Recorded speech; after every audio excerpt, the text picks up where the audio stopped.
This is Big Man Tyrone, and you're about to watch the MtG Cabal cast with your hosts, Woad, Thirsty, and Reptar.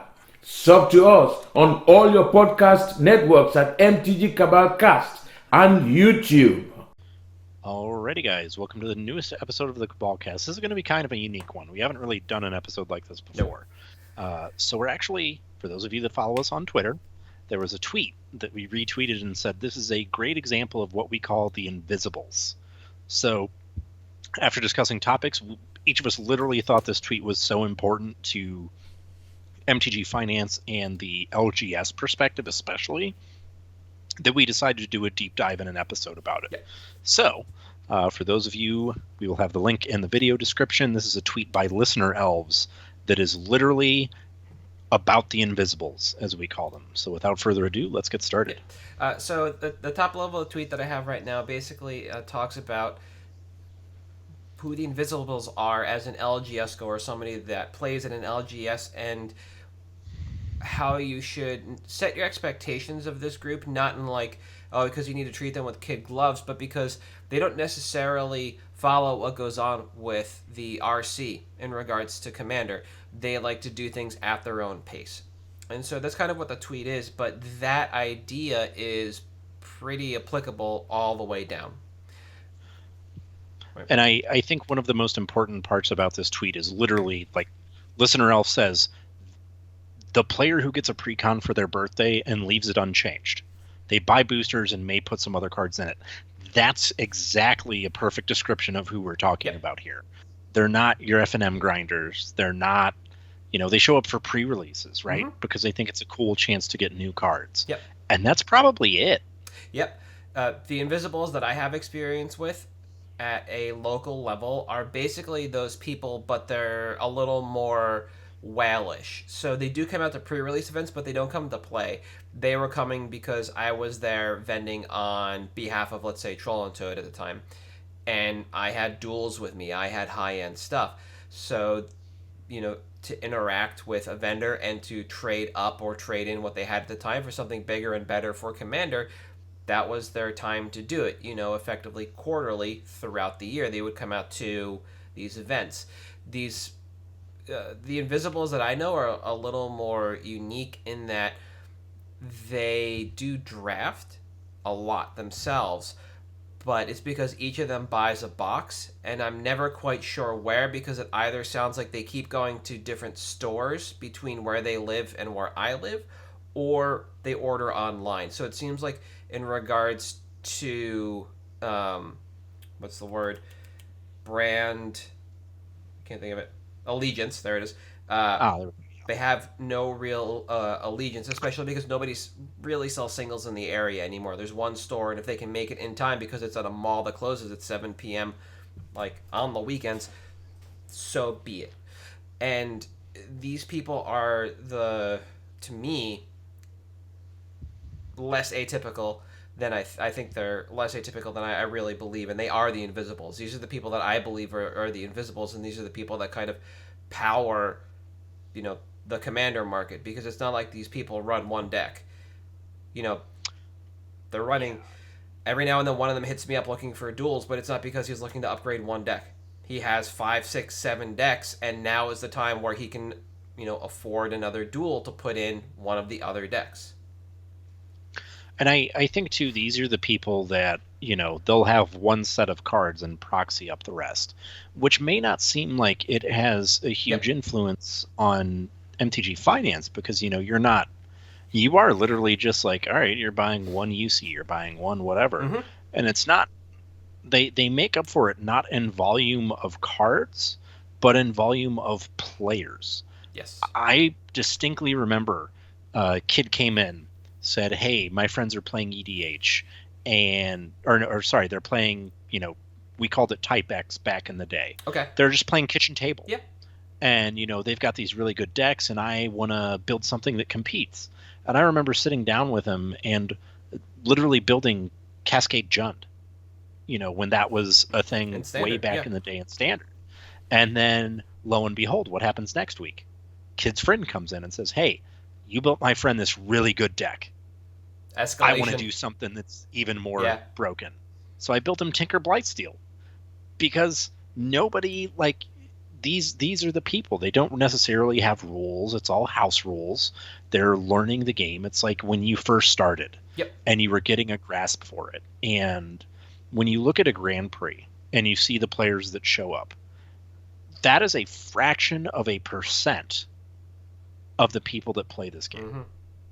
Those 2,000 to 3,000 people that show up at a sealed, modern, standard, legacy is different story. But the people that show up for those events, that's a very small, minor percentage, even in the immediate area, of people that play the game. And it's incredibly disingenuous. And this was something that really hit home when I was working at Miniature Market. When we would average 600 orders a day, there would be people that built entire decks out of sub $3 cards because it's what they had available to them to buy. And they would spend a lot of money over the course of the year. And they would be local. I never saw them at an event. They didn't have a DCI number when you looked it up at Miniature Market. Mm-hmm. Even though they got their singles from us and lived in the immediate vicinity, they never showed up to an event. Yep. And I think that, one of the keys of this tweet is it dives into that and how this is largely a group that is ignored, not just by the rules committee, but by players as well. And when we rant and scream about changes to the reserve list, changes to the rules, whatever, people are forgetting about this large component of the player population that really does have an effect, not just on the finances of the game, but the game as a whole. Mm-hmm. And I think it's disingenuous to really just write those people off. Oh, absolutely. And I think in the quarterly earnings calls, WotC likes to attempt to give a total number of players for the game, and they can't because they can't estimate this group. They have to attempt to estimate it based on like box sales across various locations, which I'm sure is either more of a tangled mess or less because of Amazon, because at least now they know how many unique addresses those orders are going to, right? So you can try and best guess your way through. But you're right. This is the largest player base, effectively, for the game. Just the people you don't realize. I don't use the word or the term barnacle that often, but that's effectively what these people are. They're going, they cling to this game, and they're just going to be, below the water level and just there. They're going for better or for worse, come feast or famine, they'll be playing this game and buying in or buying what they need at their own pace. And it's not difficult, I don't think, and correct me if I'm wrong about this, as an LGS to serve those people, because they'll come in and they'll buy what they need if you have it when they feel like it. As a player or that's trading, or a vendor on site that doesn't work with these people all that often, like I was doing, where I would come in and sit down at a pre-release, that's a little more different, because you have to either ignore them or attempt to hit their market without understanding who they are, what they are looking for, and what they can afford. For me, that was different because between the stores that I've played in over the years, I've met most of these people, and I'm friends with them on Facebook. I'm in their EDH group chat. So I have an idea, or had an idea, what they were looking for, and it was a lot easier for me to kind of, roll this up. And it was all over the place. Like I said, we have the one guy will hit me up looking for duels every now and again, looking to upgrade his stuff. Somebody else in the group was looking to get rid of... he traded that guy for a Eureka, wanted to get rid of a Mox Diamond for a Cradle, and so it's like all this kind of stuff. It's the arms race that you mentioned about, but for me it's like amped, because these guys, like I said, they don't spend a lot on this game in the grand scheme of things, but when they do, they're buying boxes to draft, or they're squirreling it for larger reserve list cards. They are not the kind of people that are going to have more than one copy of a lot of these high-end things. I doubt many of them have more than one, crypt, if they didn't open it in Double Masters or UMA, or every set, EMA, whatever. Yeah. Same with Force of Will, right? They're not going out and buying a lot of reprints like that. They'll hold on to their one and then sell the rest to re-up. And I think, especially as an LGS, the important thing about these players is they're your floor. Because while they don't necessarily come in often, they're pretty consistent about coming in. Yep. New set hits, like you said, buy a draft set, buy a set booster, or whatever. And that's basically your earnings floor. And these are the guys that, because every standard season, people buy their deck, and then they'll trade in that deck for another deck. People are pretty static in their modern decks and their legacy decks. They've got the deck that they play, and you can't necessarily count on them for consistent, reliable income. These invisibles, that's your floor. Yep. They may not stockpile UCs or anything, but consistently that guy's going to come to you periodically and say, hey, I kind of want to upgrade this. Yep.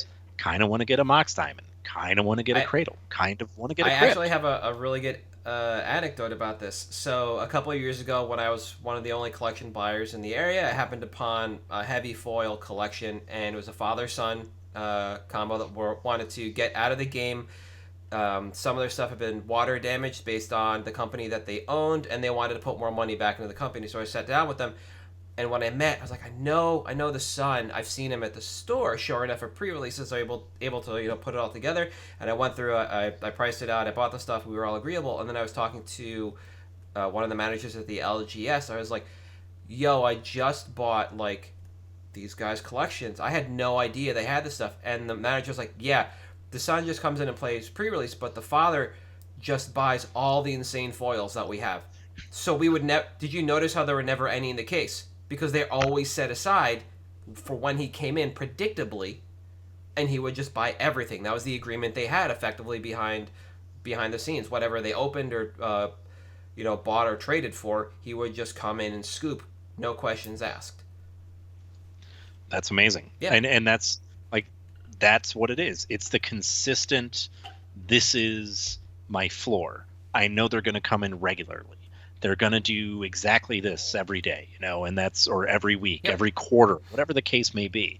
And that's the most important part financially about the so-called invisibles, is that they absolutely 1000%. Yeah, I'm your floor.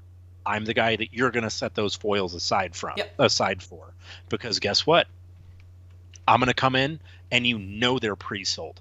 And that's the most important thing, is that they are pre-sold. I've got it. I'm good to go. Yep. I think you can liken them to the comic book store's subscriptions. Want your. We talk about it every now and again. You want your subscriptions to effectively attempt to pay your rent as a comic book store. That's how you're actually going to make overhead. And that's these players are a little wider than just talking about invisibles. You have your homers for the game, etc., that you can count on and come in and buy X, Y, or Z every couple of weeks or every set release. But a lot of those invisibles are like that. You can expect them to come in and walk through that door. And maybe when they don't, you're like, well, that's a little worrying. I wonder where they went. Because that's it. You only see them at a pre-release or when something new drops, on some kind of repeatable schedule, etc. Yeah, and I think, and I highly encourage everyone to read this tweet, because it really does do a perfect job of describing who these people are. And these are the people that when LGSs complain and businesses complain about, oh, well, here's the list. Wizards is designing sets around these people because they know it's their bread and butter too. Yes. The list is there, so these people that may not necessarily have the most money in the world, that can't just drop 4K on a modern deck.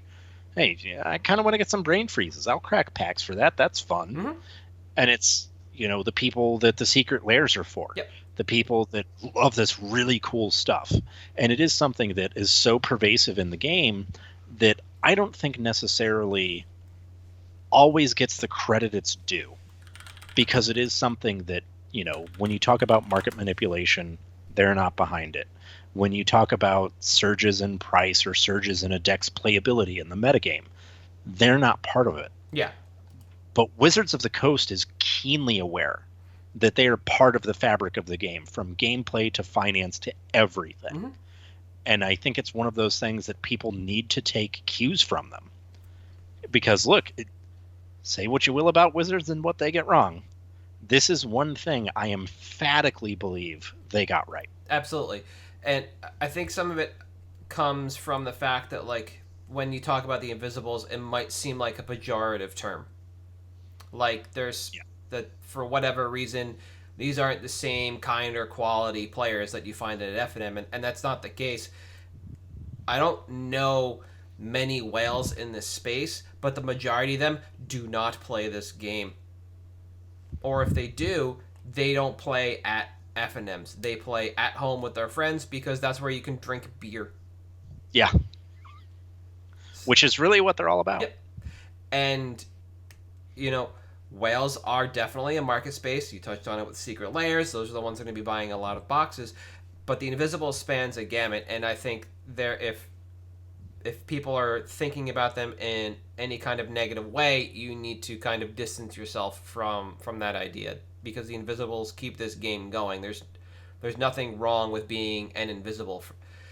Going back to the top of the episode, almost everybody started this game the same way. They received cards or a deck, etc., from somebody else, and they just went home and played, or played at the cafeteria, played with friends after school, wherever, college, etc. It doesn't matter. For a while, you were an Invisible.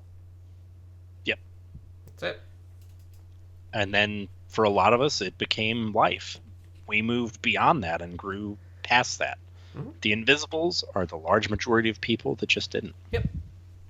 And I think it's awesome. You have to recognize it, and it's something that does deserve, to be talked about, especially in different avenues. From an LGS standpoint, it's incredibly important to think about. From an individual finance standpoint, it's a little more difficult because, like I said, whether or not you want to figure them in when you're going to pre-releases to trade, that's kind of up to you. If you want to set another binder aside, kind of, whatever. This is more speaking to people that want to work, at the LGS level, and then deeper conversation like this tweet thread kind of goes through, which is just like, you have to remember, as you sit here and complain about the RC and the decisions they're making, they too are actually thinking about the Invisibles like WotC does. So, Iona does seem like a terrible ban, because anybody that's just going to slam jam that creature out early on to ruin somebody's experience is basically sitting down against an Invisible. And that's the standpoint they kind of took on that one. And we harped on it when they banned it because it just seems like poor social contracting. But at the end of the day, who is that contract with? Most likely somebody that wasn't Invisible. Yep. So keep it in mind. Anything else from the LGS standpoint? I think one of the most important things is, as an LGS, you expect winter is going to be kind of a dead time for you. You're not going to have as many events because kids go back for college or whatever, or maybe you're a bit busier because kids come back from college, but they're spending a lot of time with family, and it's a time where historically cards lose value. The Invisibles get you through that season.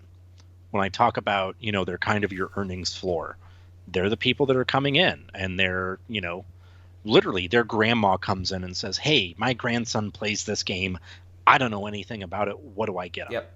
Guess what? That's an Invisible. That's someone who explicitly said, I want a Magic the Gathering deck to someone. Rather than just say, I want money to buy singles, they want the new Commander product. Mm-hmm. They want a few booster packs. Those people are the ones that are your bread and butter when you are at your worst as an LGS, because you don't have the customer base you're relying upon necessarily in the summer months. Yep. You don't necessarily have those people coming in. You don't have 30-person Modern on a Thursday. It's down to 15.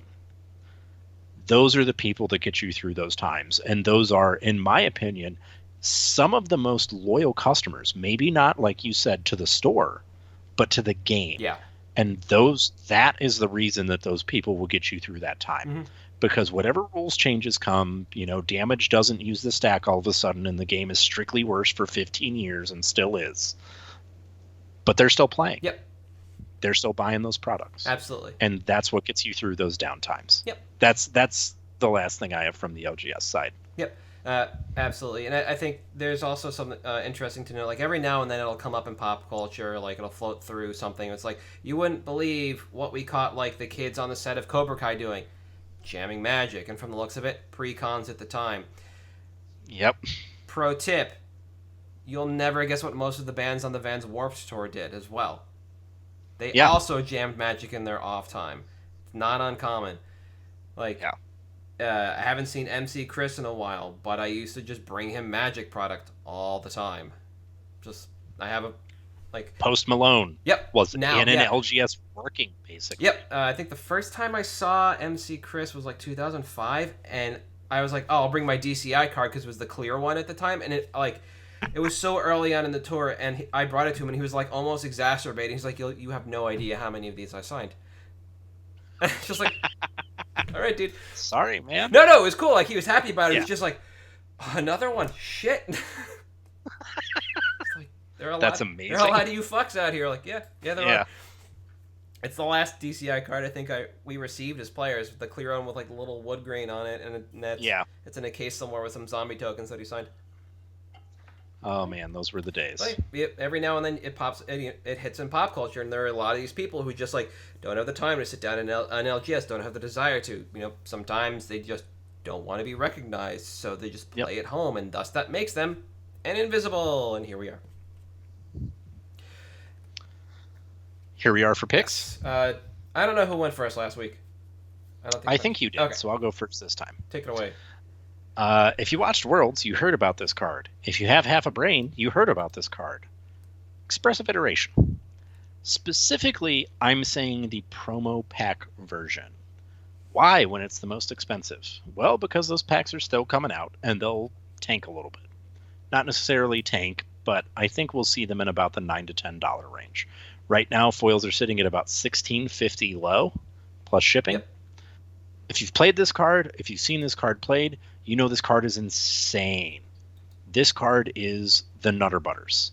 We're also at a point where our foil market, according to stocks, is at about $19. So we're starting to see that downward trend in price. This card sees play everywhere. Legacy, Modern, Standard, EDH.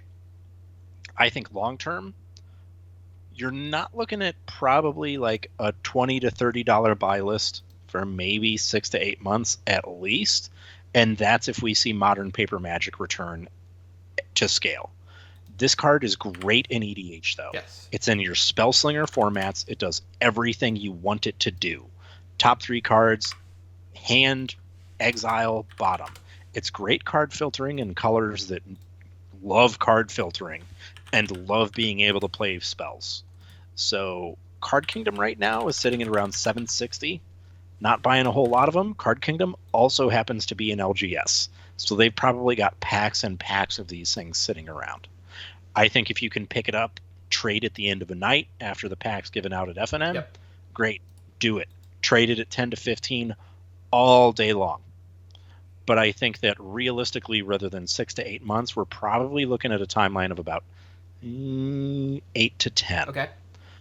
Now, the reason I say that is because the modern meta is going to take some time to shake out. So even if we do see Paper Magic return at a large scale in early 2022, I think we'll see the meta start to shift about 3 to 4 months after that.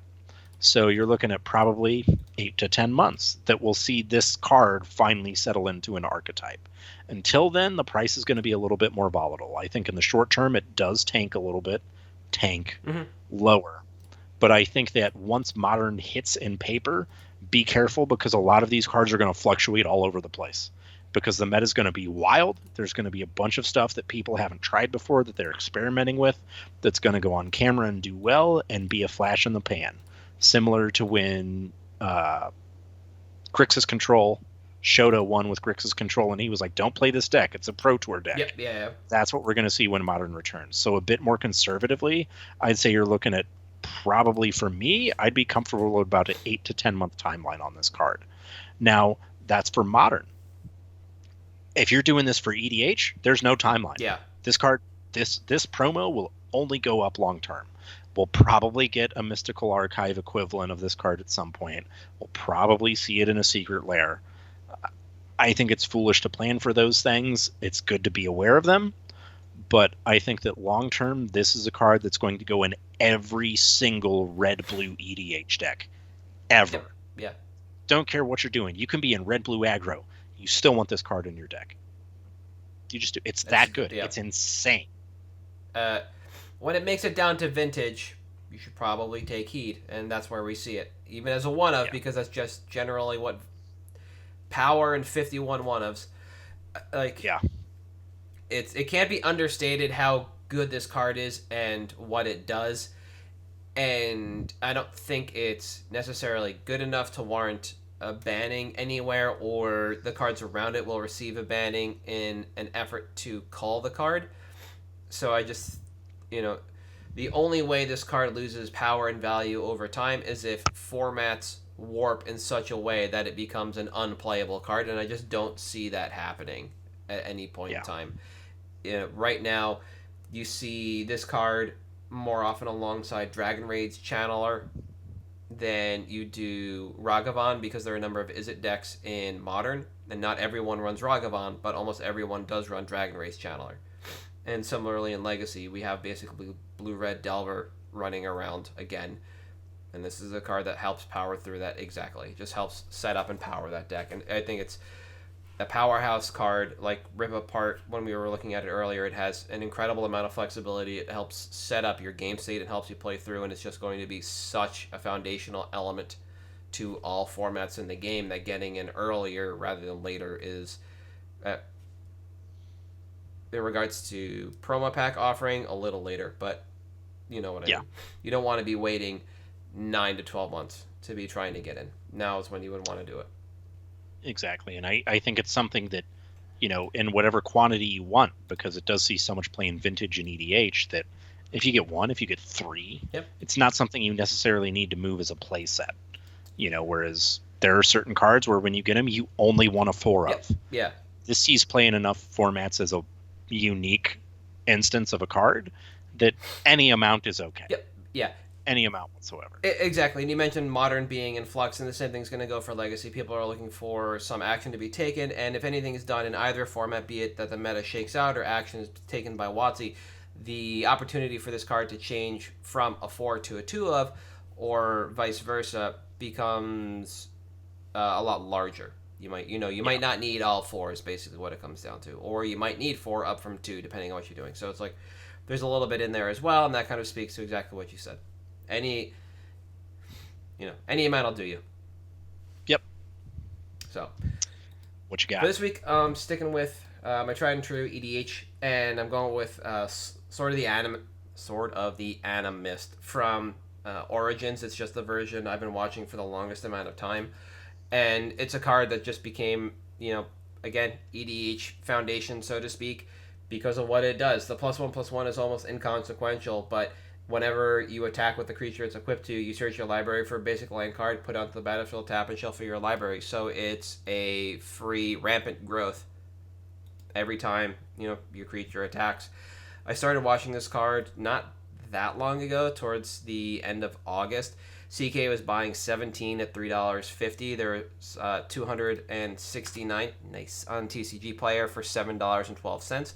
And as of picking this card, yes, the CK buy list is now 62 at $4. And I want to repeat that. They were buying 17 at $3.50 at the end of August. And it is now the middle of October. And they are buying 62 at $4. Then there are 233 on TCG Player at LP or better at a price of $5.42. And I want to repeat that again. There were 269 at $7.12, and they're now 233 at $5.42. So the closed market is going up while the open market is going down. And this is where we want to be right now. It's a little weird to think about, but this is exactly where we want to be. I'll get to that, though. So, why Sword? Sword originally went on my list because it's eminently playable within any deck that wants to enter combat and also requires a smidge of ramp. So, the previous price point might have depressed quote-unquote playability here, especially after the spike that came with Zendikar Rising and the new landfall options afforded to you. So, I'll bring back the stocks graph again, and you can see that it was on a steady uptick. Basically, for years, we dropped a little bit heading into Ikoria, and then we just shot up almost vertical. It is like an untenable slope at Zendikar Rising, and we ride that out until AFR when we hit a reprint.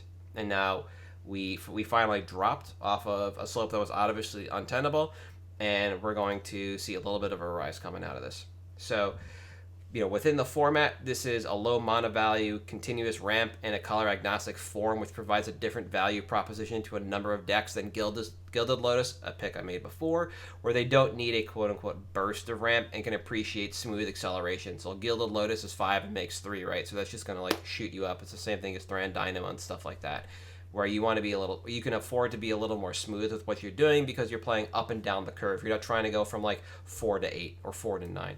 So you can take your time here. This is also a premier piece in more casual equipment-based decks, helmed by a number of different commanders, ranging from Arden, paired with various options, to Akiri, to Nahiri the Lithomancer, which is the mono-white planeswalker.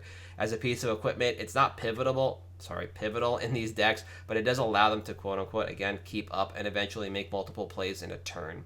So it's just, allows you to just kind of keep trucking along. And a lot of these decks, I'll actually bring that up on stocks real quick so we can see. Not stocks, sorry, EDH Rec. Here's Arden, the number 1 commander, paired with Rebek. We have Akiri, both Fearless Voyager and Line Slinger, with multiple pairings. Nahiri Lithomancer. And you can see that Arden is here a number of times with a number of pairings. These color pairs really don't afford ramp options outside of something like this, Wayfarer's Bauble, and Expedition Map, which isn't necessarily ramp unless you're getting Ancient Tomb or something like this. Another easy call out is any deck centered around landfall triggers, allowing a lot of new cards from Zendikar Rising to shine, and not just Omnath, but cards like Felidar Retreat and Valakut Exploration, alongside commander stalwarts like Rampaging Baloth and Avenger of Zendikar. And a lot of these cards have kind of fallen down the list on EDH Recs, but the more you dig through on MTG decks, that's where you're going to see this, because those are actual individual deck lists. They're no longer aggregates. You don't have to dive through. You can see it right there. And that was basically the jump, and the reason for that jump at Zendikar Rising release. We had all this great landfall stuff happen, or drop, and it's just people looking for more ways to put lands into play. More ways. So, timeline on this. As I mentioned, the price on the open market has been tumbling, but quantity has also been actually moving. That's been selling, alongside increases on the vendor buy list quantity and price. So, Sword of Hearth and Home, interesting to think about, is currently pulling focus away from this card, and the idea that the AFR Commander reprint has, quote-unquote, flooded the market look to be the cause of the tumble, and I believe we'll see a price correction in a short amount of time to pull us out of the nosedive we're in. The price trend can be seen in the retrace and trending back up, and renewed growth after both the Commander 2017 reprint as well as the Theros Beyond Death promo pack reprint tumbles. So if you would take a look at the stocks graph again, you can again track that. It takes a nosedive and then picks right back up. So buying in now allows us to buy into the situation and get ahead of the correction I'd expect to see after the holiday season. So the next 4 to 6 months is when I expect to see the correction. And there's even an immediate opportunity for arbitrage as of mid-October, but I expect that to disappear as the race to the bottom on TCG Player seems to have basically come to an end. So I know I just kind of rushed through it, but 6 months-ish is actually where I start to expect to see buy-in now returning on investment. I think, when you touch on how that ceiling was untenable, this is one thing I may disagree with you on, because if we go long enough without a reprint, and honestly, we just got a fat reprint of this card, obviously, but I think that we could see, this tells us what the ceiling is on this card. It could potentially hit $10 to $15 sometime within the next year to 18 months. And I think that it doesn't necessarily take a lot of encouragement. It is something that just takes landfall or a similar mechanic, which is when we saw the price skyrocket. If we get some kind of lands matter theme, you don't want to be caught holding the bag on not having this card, because it is something at that point that you can almost immediately profitably buy list. Yes. Now, is that long term? Oh, maybe you're right. It is untenable long term. But I think that this is something that, to me, from a design perspective, it seems like the type of thing that Wizards thinks is completely innocuous, that really is, unless they print something that goes into EDH alongside this card and just makes it absurd. all of a sudden. Yeah. Like if we get Landfall Lightning Bolt, this card's ridiculous, and we could see that. Oh yeah, absolutely. I spent a little bit of time digging around just to make sure I wasn't missing anything with Zendikar Rising, and Felidar Treat isn't like and Valakut Exploration aren't the most interesting things you could be doing with it. They just seem to be the most common things you could be doing with it. Yeah. So there's obviously a lot that can go on. And Valakut Exploration is kind of like the lightning bolt that you're saying, because the landfall triggers and every card you don't play just pops your opponents. So we're not quite there. We're not literally at landfall lightning bolt when you're not talking about Valakut. But yeah. I understand what you're saying. A $10 to $15 ceiling wouldn't surprise me, as long as the slope of price was more gradual than we saw it. Yeah. So yeah, it was the sudden spike is the thing, and it's interesting if you look at the foil price. The foil lagged behind by a good month. Yeah. Compared to the non-foil. Actually, no, like 6 months. It was October we saw the surge in the non-foil, and we didn't see the surge in the foil until March. Yeah. So, yeah, you're probably right. Untenable if it's a sudden surge like that, for sure. Yeah. I can't imagine that this card doesn't command a premium over time, because everything you said I believe in. It's innocuous. I don't think we're going to really get it in the standard set anymore because it just didn't play. I think it becomes a supplemental piece over time, and it will, as it dries up, just become a part of the format and disappear into the aether and hold a $10 to $15 price point. Yep. So that's my pick, and I'm glad I was finally able to check this one off the list, because checking in on it like every few days to weeks, I just started to get anxious because I was just watching it heading into like Zendikar Rising all the way through AFR, just watching it up. Like this is another one of those that I just missed because everybody bought in all of a sudden. Like I just didn't like the price trends for a while, so I just never brought it up on the cast. And just like with As Foretold, a card that I'd had on my list for like months before MH2, it just got bought out from underneath me. So I was saddened again. To see that a card that I've been monitoring for a pick just all of a sudden got like spiked to hell and back. Gone. Yeah, so I'm really excited that I'm finally able to like dust this off and like bring it to the pod. For sure, I think it's super solid. Yeah, maybe in a couple months we'll be looking at Sword of Hearth and Home, the pairing to this one. Yeah, but I think that's it for me this week. Is there anything else you want to go add on, or are we good to? Oh, we are golden. All right, so thanks for listening, everybody. We are at MTG Cabalcast on Facebook, YouTube, Patreon, and Twitter. The podcast is available on Audible, Stitcher, Spotify, Google Podcasts, and Apple Podcasts. If you want to find us individually on Twitter, I am Halt, I am Reptar. You are at Thirsty Sizzler. We'll see you guys next week.